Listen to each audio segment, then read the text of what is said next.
testified against Manuel Noriega, Panamanian dictator and middleman for the Medellin cartel. Noriega was captured through an invasion of Panama in 1989 under the first President Bush. He was convicted of drug running, racketeering, and money laundering in 1992. And leader? According to the official U.S. record, whereabouts unknown. See, there's one thing that ties all these points together. The cartel, AIG, the CIA, the Contras, Noriega. One thing connects them all. The BCCI. The Bank of Credit and Commerce International, or for our discussion today, the granddaddy of all money laundering scams. The BCCI was and remains the largest instance of fraud and bankruptcy in global history. Located out of Abu Dhabi, the BCCI operated without fail throughout the 70s and 80s as a money laundering and investment finance bank. This is documented in the investigation by Morgenthau and Cherkasky in New York, but also by the investigation in the United States Senate, which was headed by Senator John Kerry. Financial ties can be made between the BCCI and Manuel Noriega through his facilitation of the drug trade. By 1992, the BCCI was broke and busted up by U.S. authorities. However, one point about this rarely mentioned case is that a principal shareholder of the BCCI, right, is a guy named Khalid bin Mahfouz. Khalid bin Mahfouz, a Saudi financier and investment banker, whose other claim to fame is his dubious investment in a company called Harkin in the late 80s. Harkin? Isn't that one of George W. Bush's companies? The man with a 20% stake in the largest money laundering operation the world has ever seen saved our president's business career.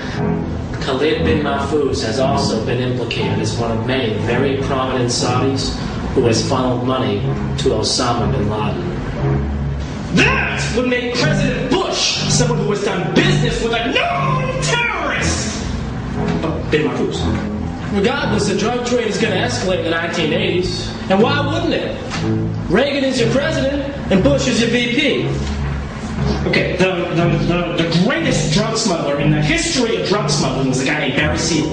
Barry Seal, okay? He was an admitted CIA agent, okay? He was contracted at least as back as like the early 60s. In the early 60s, Barry Seal is living in New Orleans, where he joins a Civil Air Patrol unit, whose captain is an eccentric fellow by the name of David Ferry. Joe Pesci from JFK? Ferry was, by all indications, a conspirator in the JFK assassination. And another member of the Civil Air Patrol unit is Lee Harvey Oswald. So the drug trade is somehow tied to the JFK assassination? Seemingly. But the connections don't stop there. Barry Seal was a pilot, a great pilot by all accounts. And everyone assumes that David Ferry was a getaway pilot for the assassins in Dallas. So it's possible to presume that Barry Seal was one as well.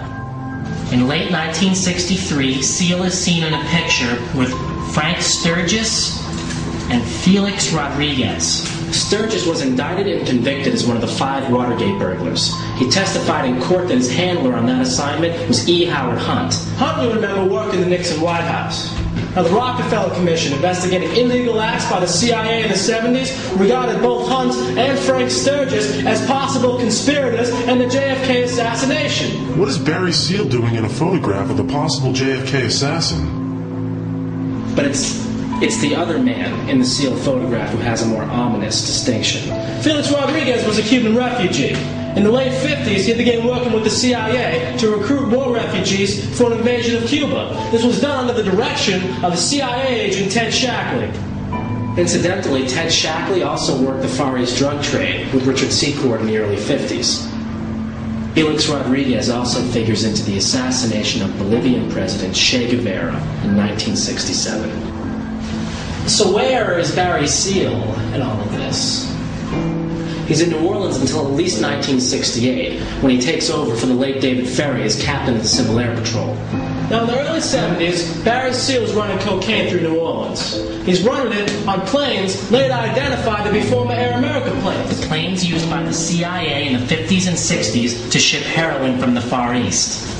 When the Medellin cartel is founded, SEAL immediately hooks up with their operation. By 1981, he is trafficking in more drugs than anyone in the history of this country. And it is around this time that Barry Seal moves his operation from New Orleans to Mena, Arkansas.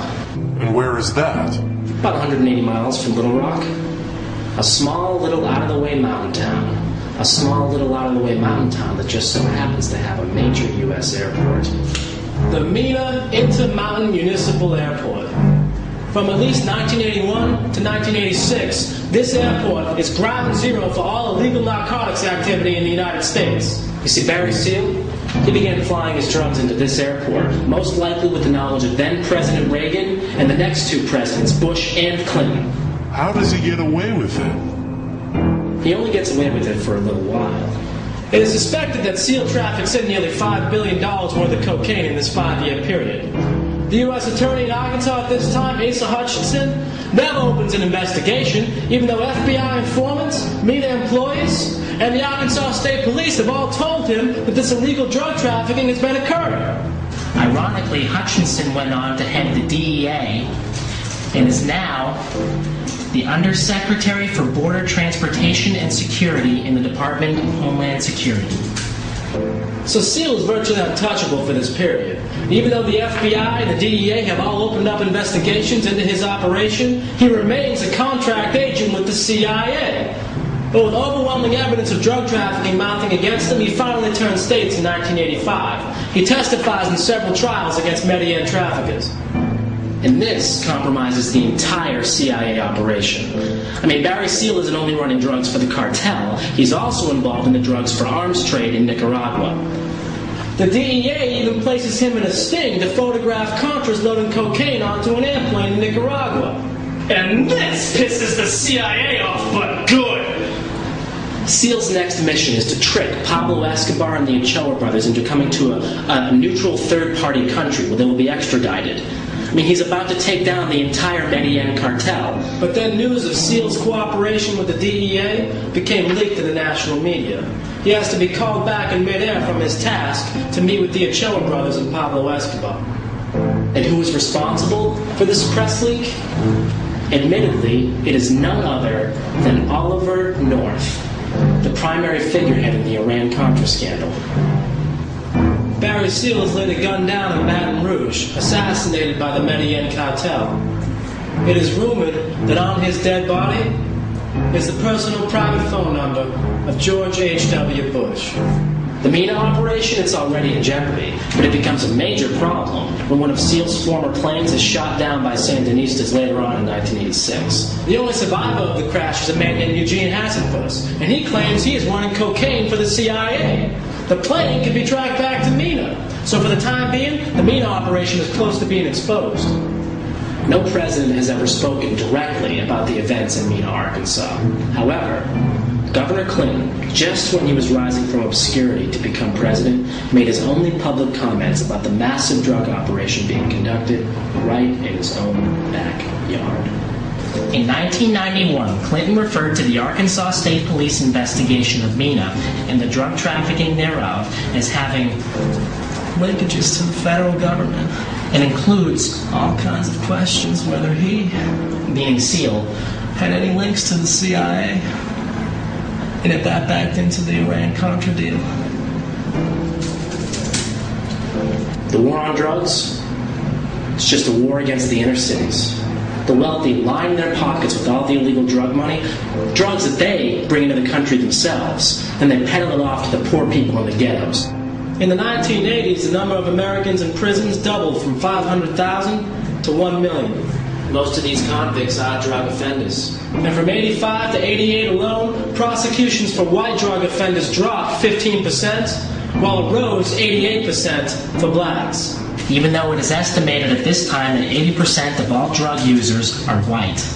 Now, ironically, one of the security companies linked to the CIA, Wagon Hut Corporation, owns and maintains its own private prisons here in the U.S.